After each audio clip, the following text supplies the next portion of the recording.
বলে মা আল্লাহর পয়গম্বর আসতেছে, ডাক দেওয়ার কলিজার সন্তান তুমি একটু দাঁড়াও, তোমার পাশে আমি একটু দাঁড়াইতে চাই।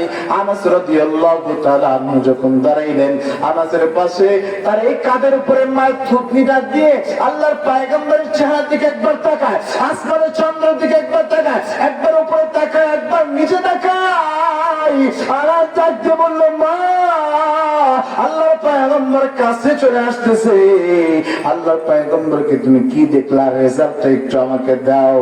আল্লাহর পয়গম্বর সাল্লাল্লাহু আলাইহি সাল্লাম চলে আসার আগে রেজাল্টটা জানতে চাই। আনাস রাদিয়াল্লাহু তাআলা আনহু মা ডাক দেওয়ার সন্তান আল্লাহর কসম করে বলি, আসমানের চন্দ্র যেটা দেখতেছো এই চন্দ্রের ভিতরে দাগ আছে, কালিমা আছে, কিন্তু আমার নবী মুহাম্মদের চেহারায় কোনো কালি নাই, দাগ নাই। মুসলমান ইমানদার আল্লাহর গোলাম, এমন নবীর উম্মত আপনি, আমি এমন নবীর উম্মত। ও মুসলমান ইমানদার আল্লাহর গোলাম, আল্লাহর পয়গম্বর সাল্লাল্লাহু আলাইহি সাল্লাম যখন ঘরে আসছে, খানা সামনে দেওয়া হয়েছে, খানা খাবার সময় হয়ে গেছে। আল্লাহর পয়গম্বর ডাক দিয়ে বলতেছে আনাস তাহলে বিসমিল্লাহ করি। তার মানে কি বিসমিল্লাহ করে শুরু করি।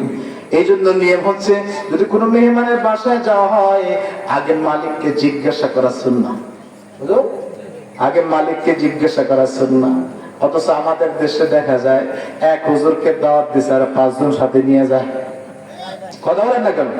বাড়ির মালিক একজনকে বলছে ছেলে পেলে নাতি পুতি গোষ্ঠী শুদ্ধ নিয়ে যায়। কথা বলেন না কেন? দাওয়াত দিছে একজন, গেছে 4 জন, এটা জুলুম, এটা হারাম। এটা হুজুর খাইলেও হারাম, হুজুরের ছেলে খাইলেও হারাম, হাজি সাহেব খাইলেও হারাম। কথা বলেন না কেন? কারণ দাওয়াত দিছে একজনকে, বাকি 3 জন এটা গেছেন তার উপর জুলুম করা। এখন আপনি হুজুর মানুষ, আপনাকে তো না কইতে পারেন, কথা বলেন না কেন? কিন্তু আল্লাহর পয়গম্বর শিক্ষা দিয়েছে উম্মত খানা সামনে আসার সাথে সাথে শুরু করা যাবে না, আগে মালিকের কাছে অনুমতি নিতে হবে। আল্লাহর পয়গম্বর সাল্লাল্লাহু আলাইহি সাল্লাম বললেন আনাস আমি কি খানাটা শুরু করতে পারি নাকি, খানা কি শুরু করব? আল্লাহর পয়গম্বরকে ডাক দিয়ে বলে পয়গম্বর একটা বিষয় তো জানতে পারলাম, আর একটা বিষয় এখনো বাকি আছে।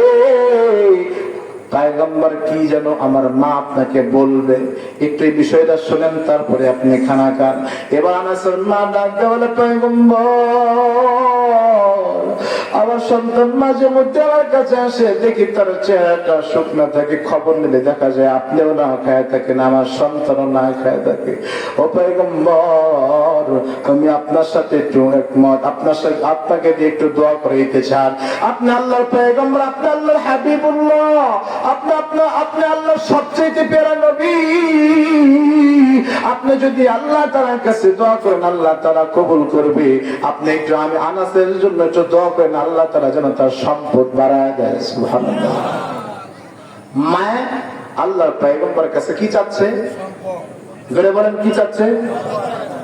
দোয়া চাচ্ছে, সম্পদের জন্য দোয়া চায় পয়গম্বরের কাছে। দেখেন নবী কি শিক্ষা দেয়। আল্লাহর পয়গম্বর ডাক দিয়ে বলে মা আপনি মা দুনিয়াতে জীবিত থাকবেন, আমি পয়গম্বরের দোয়ার দরকার কেন? আসতে বলেন আপনি মা দুনিয়াতে জীবিত থাকবেন, আমার দোয়ার দরকার কি? এই কথার দ্বারা বোঝা যায় দুনিয়ার বুকে পিতা মাতার চাইতে উত্তম দোয়া কবুল করেনওয়ালা আর কেউ নেই। আপনার ঘরের ভিতরে আপনার বাবা জীবিত আছে, আপনার মা জীবিত আছে, মায়ের কাছে যান, মুসিবতের ভিতরে বলছেন মা তুমি আমার জন্য একটু দোয়া করো, একটি টাকাও লাগবে না, 5 টাকার পান নিয়ে যাবেন, একটা কমলা নিয়ে যান, মুখের ভিতরে দিবেন, খুশি হয়ে যাবে। দোয়া করার দরকার নেই, শুধু বলবেন মা একটু কষ্টে আছি, দেখবেন আল্লাহ তাআলা সমাধান করে দিয়েছে। কথা বলেন আল্লাহ নবী শিক্ষা দিয়েছে ও বান্দা দুনিয়ার অন্য কারো কাছে তোমার সহযোগিতার দরকার নাই, বাবার দরবারে যাওয়া চাওয়ার দরকার নেই। বলেন তো বাবার কাছে যাব না মায়ের কাছে যাব? মাজারে বাবার কাছে যাব না ঘরে বাবার কাছে যাব? আরো জোরে বলেন মাজারের কাছে যাব না ঘরে বাবার কাছে যাব? ঘরে যদি পিতা মাতা থাকে তার কাছে আগে চাইতে হবে। আল্লাহর পয়গম্বর ডাক দিয়ে বলে মা আমি পয়গম্বর হতে পারি, আমি নবী হতে পারি, আমার চাইতে আপনার দোয়াটা সন্তানের জন্য বেশি বেশি গ্রহণযোগ্য। আপনি একটু হাত তুলে আল্লাহ তাআলার কাছে দোয়া করেন, আমি পয়গম্বর হিসেবে আপনার দোয়ার সাথে শুধু আমিন আমিন আমিন বলে শরীক হতে চাই। কিতাবের ভিতরে লেখে ওই দিনের পর থেকে আনাস রাদিয়াল্লাহু তাআলা আনহু কোনদিন না খায়া থাকে। আর আসতে বলেন সুবহানাল্লাহ। এটা নবীর মহব্বত, ভালোবাসা। ওই যে কথা থেকে আসছিলাম যে আল্লাহর পয়গম্বরকে অনুসরণ করছে, যে দুনিয়া থেকে জান্নাতের সার্টিফিকেট পেয়েছে। ওই যে আপনাদেরকে মনে আছে হযরত আলী রাদিয়াল্লাহু তাআলা আনহু এমন কি কথা বলছে যে কথাটা শোনার পরে জীবন দিতে রাজি হয়ে গেছে। শুধু তাই নয়, যে আল্লাহর পয়গম্বর বলছে, ও আলী তুমি জীবন দিতে রাজি হয়ে যাবা, সবকিছু হয়ে গেছে, বান্দা রাজি হয়ে গেছে। কিন্তু ওই যে সাহাবায়ে কেরাম জিজ্ঞাসা করছে, এখন কি বলছে কোন কারণে সে রাজি হয়েছিল? মনে আছে আপনাদের? জীবন উৎসর্গ করে দিতে চায়, এমন কি কারণ, যে কারণটা জানলে আমিও যদি জানি, আপনিও যদি জানেন, প্রত্যেকে আল্লাহর জান্নাতে যাওয়ার জন্য পাগল হয়ে যাবেন, আর প্রত্যেকের জান্নাতে যাওয়ার রাস্তা সহজ হয়ে যাবে। চান কি চান না? কে কে চান একটু হাত তোলাতে দেখি। লিল্লাহি তাকবীর, নারে তাকবীর।